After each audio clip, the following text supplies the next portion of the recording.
Le grand philosophe stoïcien Épictète a dit un jour « La clé est de ne fréquenter que des personnes qui vous élèvent, dont la présence fait ressortir le meilleur en vous. » Vous avez probablement entendu dire que vous êtes la moyenne des 5 personnes avec lesquelles vous passez le plus de temps.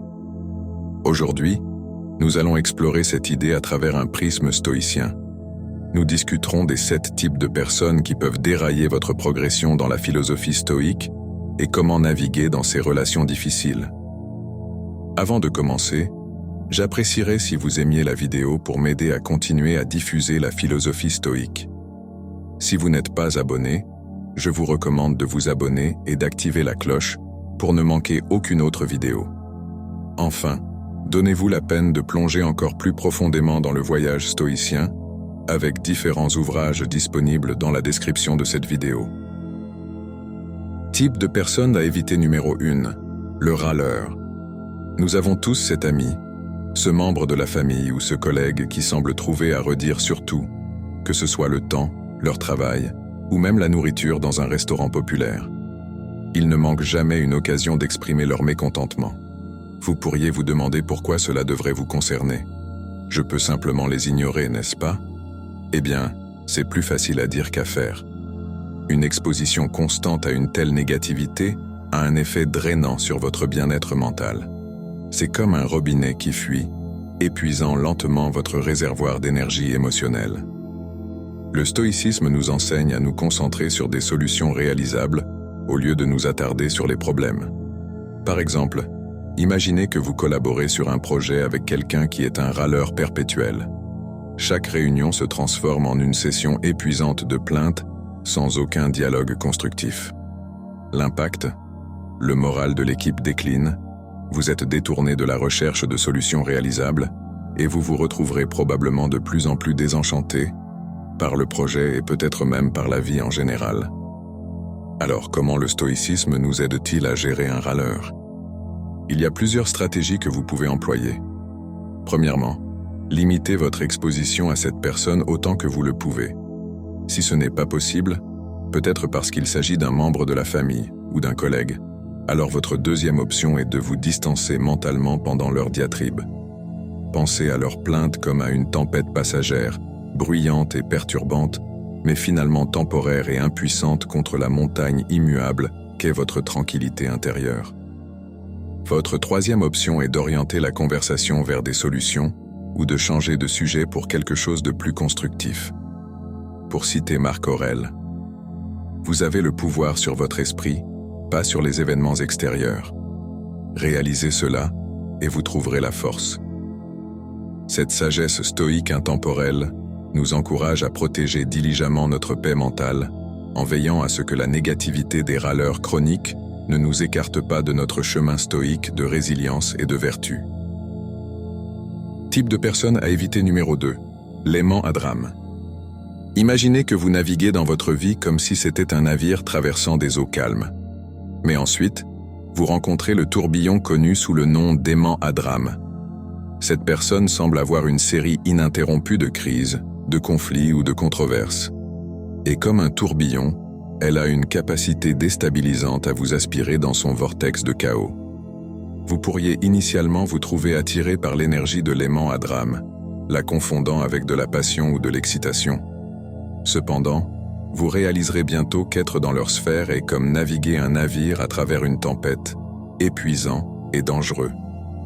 Ce qui rend la gestion des aimants à drame si délicate, c'est que leurs crises peuvent souvent se sentir comme les vôtres.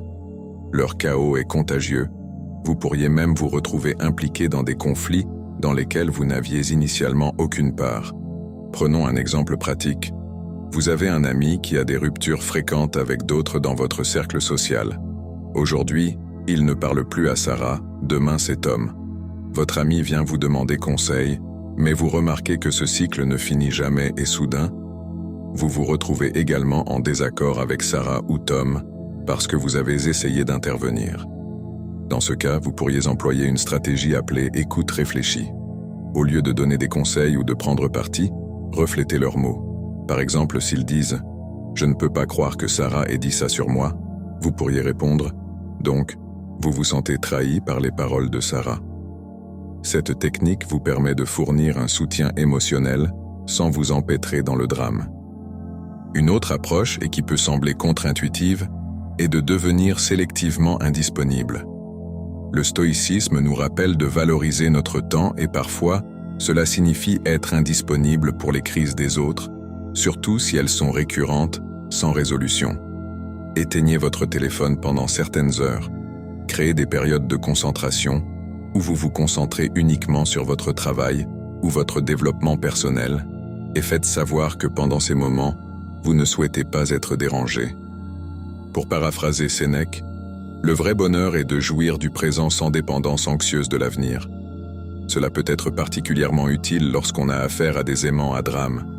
Au lieu de vous demander anxieusement quelle crise va suivre, concentrez-vous sur le moment présent où vous avez le contrôle. Profitez de votre vie et ne laissez pas être perturbé par le drame de quelqu'un d'autre. Faites en sorte de naviguer calmement votre navire, en évitant les tourbillons qui menacent votre voyage vers la croissance personnelle et la tranquillité.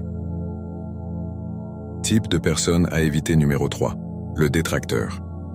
Imaginez ceci. Vous êtes un artiste peignant une toile. Chaque coup de pinceau ajoute de la couleur, de la profondeur et de la vie à votre vision. C'est là que nous présentons le détracteur. Ils entrent dans votre studio, jettent un coup d'œil à votre travail et commencent immédiatement à le critiquer. Êtes-vous sûr de cette couleur? Ça ne semble pas réaliste. Vous savez, la plupart des artistes ne réussissent jamais, n'est-ce pas? Leurs mots, comme des coups de pinceau gris, commencent à ternir votre toile vibrante. Ce n'est pas une critique constructive standard, qui peut être précieuse. Au lieu de cela, c'est une aura persistante de doute et de négativité. Par exemple, disons que vous êtes enthousiaste à l'idée de poursuivre une nouvelle carrière. Vous avez fait vos recherches, parlé à des professionnels du domaine et peut-être même suivi quelques cours préliminaires. Lorsque vous partagez votre enthousiasme avec le détracteur, ils énumèrent rapidement toutes les raisons pour lesquelles cela ne fonctionnera pas. Le marché est trop compétitif. Avez-vous les bonnes compétences? Que se passe-t-il si vous échouez? Bientôt, leurs doutes commencent à se sentir comme les vôtres et la vision assurée que vous aviez commence à vaciller. Alors, comment gérez-vous un détracteur, surtout quand il pourrait être quelqu'un de proche de vous? Une méthode non conventionnelle mais efficace consiste à leur demander conseil plutôt que de simplement partager vos plans ou aspirations. Lorsque les gens sont placés dans un rôle de conseiller, ils sont moins susceptibles d'attaquer vos idées de front et peuvent offrir des commentaires plus constructifs. Une autre méthode implique de renverser la situation à travers une technique appelée confrontation positive. Au lieu d'absorber leur négativité, défiez-les de penser à des solutions. S'ils disent que vous ne pourrez jamais changer de carrière à ce stade, répondez ceci. Perspective intéressante, comment pensez-vous qu'une personne pourrait réussir à changer de carrière alors? Cela non seulement détourne la négativité, mais encourage également une forme de conversation plus constructive. Rappelez-vous les mots du philosophe stoïcien Épictète. Nous avons 2 oreilles et une bouche pour que nous puissions écouter 2 fois plus que nous parlons. Écouter ne signifie pas absorber la négativité de tout le monde. Cela signifie discerner les contributions précieuses du simple bruit. Lorsque les détracteurs commencent à nuire à votre toile avec leurs nuances de doute, prenez du recul. Écoutez, réfléchissez et continuez à peindre votre propre vie avec les couleurs qui vous parlent. Ne laissez personne transformer votre chef-d'œuvre vibrant en un paysage terne et gris. Type de personnes à éviter numéro 4, la victime. Imaginez la vie comme une partie d'échecs. Chaque joueur a les mêmes pièces et le même objectif, faire échec et mat au roi de l'adversaire. Vous pensez stratégiquement, faites des sacrifices et prenez des risques. La victime, cependant, blâme l'échiquier, les pièces ou même son adversaire pour chaque mauvais coup qu'elle fait. À ses yeux, elle est perpétuellement en échec et mat, non pas à cause de ses choix, mais à cause d'une force extérieure agissant contre elle. Son récit est une histoire sans fin de malheur, où elle se voit comme le protagoniste impuissant. Je ne peux pas avancer dans mon travail parce que mon patron ne m'aime pas, ou je ne peux pas me mettre en forme parce que j'ai de mauvais gènes. Il est important de noter que certaines personnes font face à de véritables difficultés et à des problèmes systémiques. Cependant, la victime dont nous parlons utilise sa situation comme une excuse permanente, refusant de prendre toute responsabilité pour ses actions ou son absence d'action. Vous pourriez vous retrouver empêtré dans leur récit, peut-être en tant que personnage secondaire qui doit constamment les sauver. Disons que vous avez passé d'innombrables heures à écouter un ami blâmer ses séries interminables de relations ratées entièrement sur ses ex-partenaires. Non seulement cela prend beaucoup de votre temps, mais cela peut également vous encourager subtilement à adopter une mentalité de victime similaire dans votre propre vie. Alors, quelle est votre stratégie face à une victime? Il pourrait être tentant de devenir leur sauveur, en offrant des conseils et un soutien émotionnel sans fin. Mais les stoïciens seraient contre.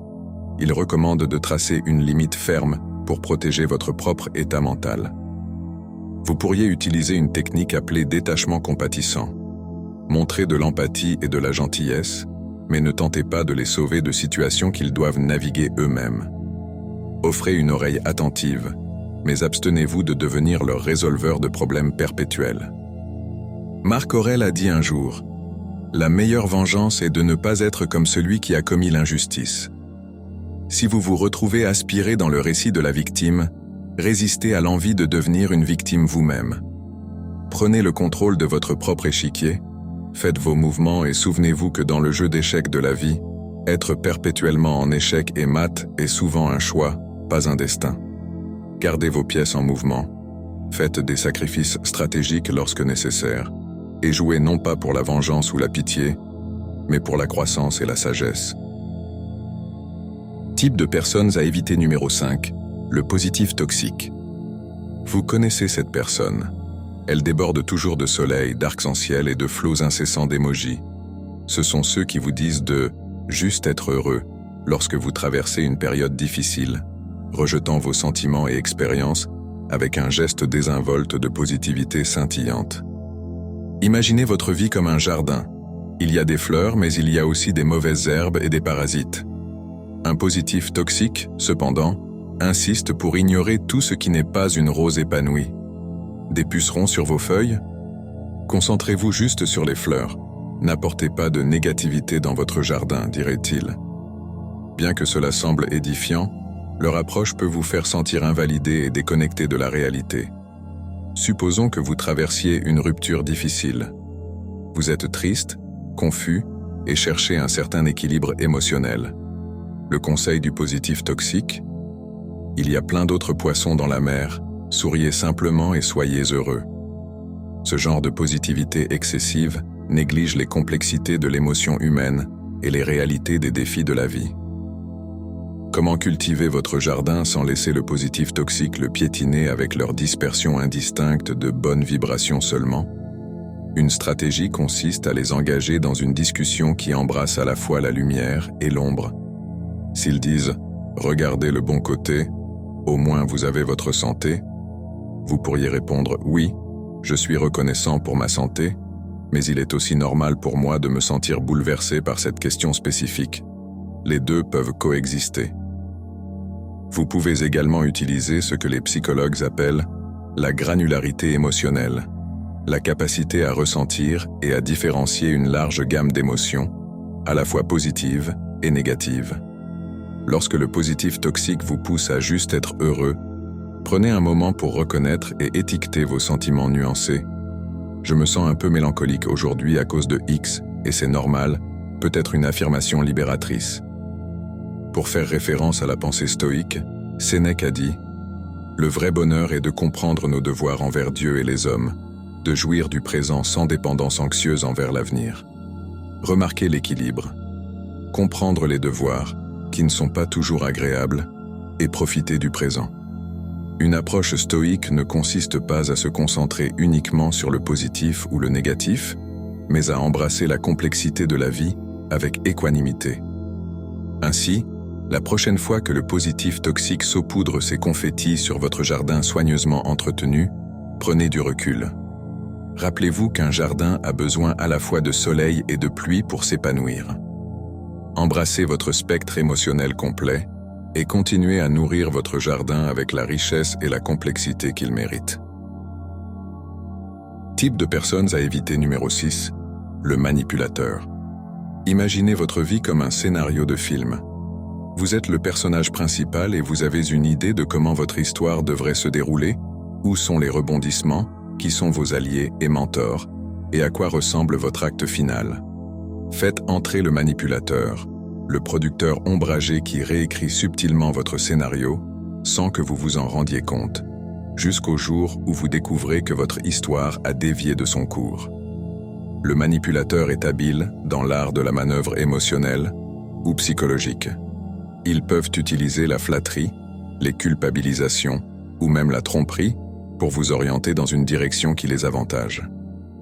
Vous pourriez avoir un ami qui réussit toujours à vous faire payer le dîner en disant quelque chose comme « Tu sais, j'ai eu un mois difficile et toi, tu réussis tellement bien, ça ne te coûterait pas grand-chose, mais ça rendrait ma journée meilleure. » Avec le temps, vous constatez que votre générosité a été exploitée, mais les confrontés semblent inconfortables, car ils ont encadré cela comme une faveur à un ami dans le besoin. Gérer un manipulateur peut être une affaire délicate. Une méthode pour contrer leur tactique est ce que certains experts appellent le brouillard. Cette technique implique d'être d'accord avec toute vérité dans les déclarations du manipulateur, mais de refuser de se laisser émouvoir par la coercition émotionnelle. S'ils disent « Tu réussis tellement bien, tu devrais payer le dîner », vous pourriez répondre « Tu as raison, j'ai bien réussi, mais partageons l'addition comme d'habitude ».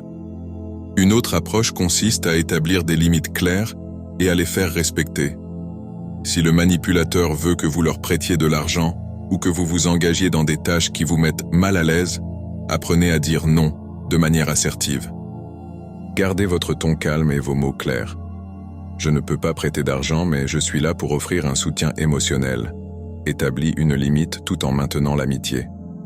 S'inspirant de la pensée stoïcienne, Épictète nous a averti que nous ne pouvons pas choisir nos circonstances extérieures, mais nous pouvons toujours choisir comment nous y répondons. Le manipulateur prospère sur vos réactions prévisibles. Il manipule votre gentillesse, votre culpabilité ou votre désir d'approbation. En choisissant de répondre différemment, vous reprenez le contrôle de votre scénario. Alors, si vous trouvez un manipulateur qui se cache dans votre vie, rappelez-vous que c'est vous qui tenez le stylo. Votre histoire est à vous d'écrire et, bien que le casting puisse inclure une variété de personnages, le voyage du protagoniste, votre voyage, devrait toujours être guidé par vos propres valeurs et décisions. Reprenez votre scénario et ne laissez personne manipuler le récit de votre vie.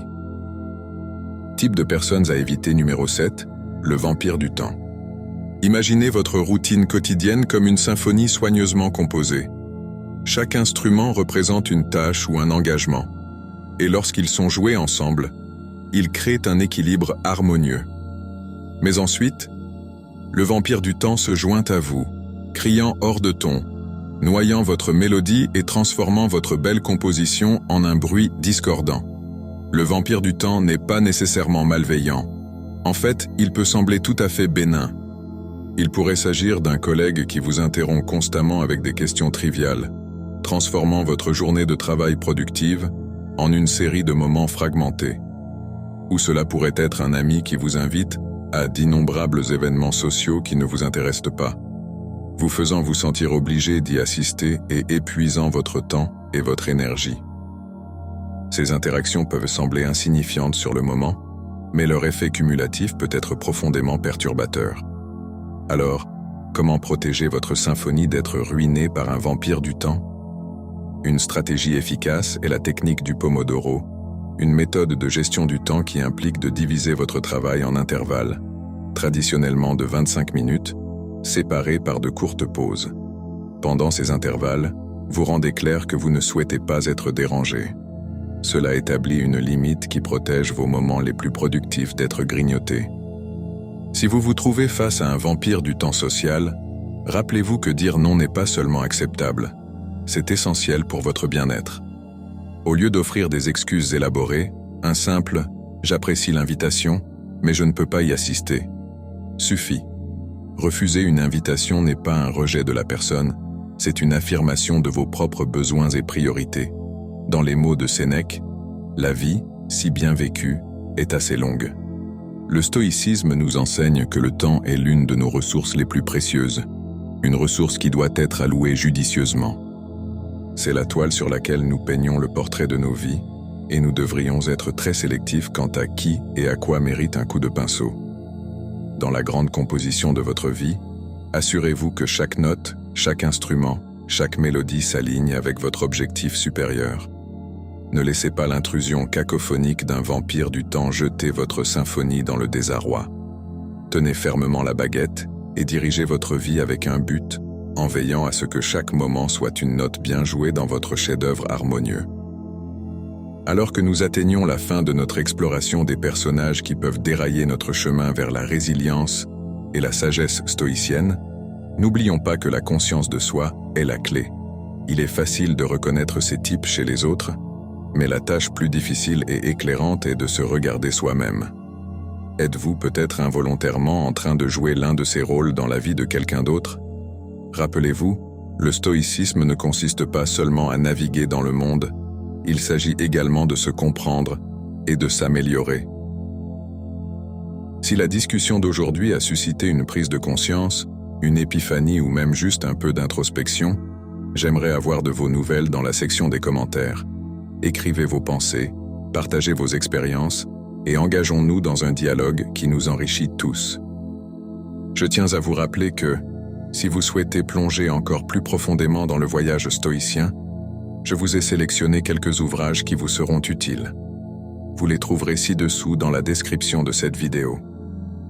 Alors, jusqu'à la prochaine fois, que vos choix s'alignent avec vos vertus, que vos actions reflètent votre sagesse et que votre vie soit le chef-d'œuvre que vous êtes destiné à créer.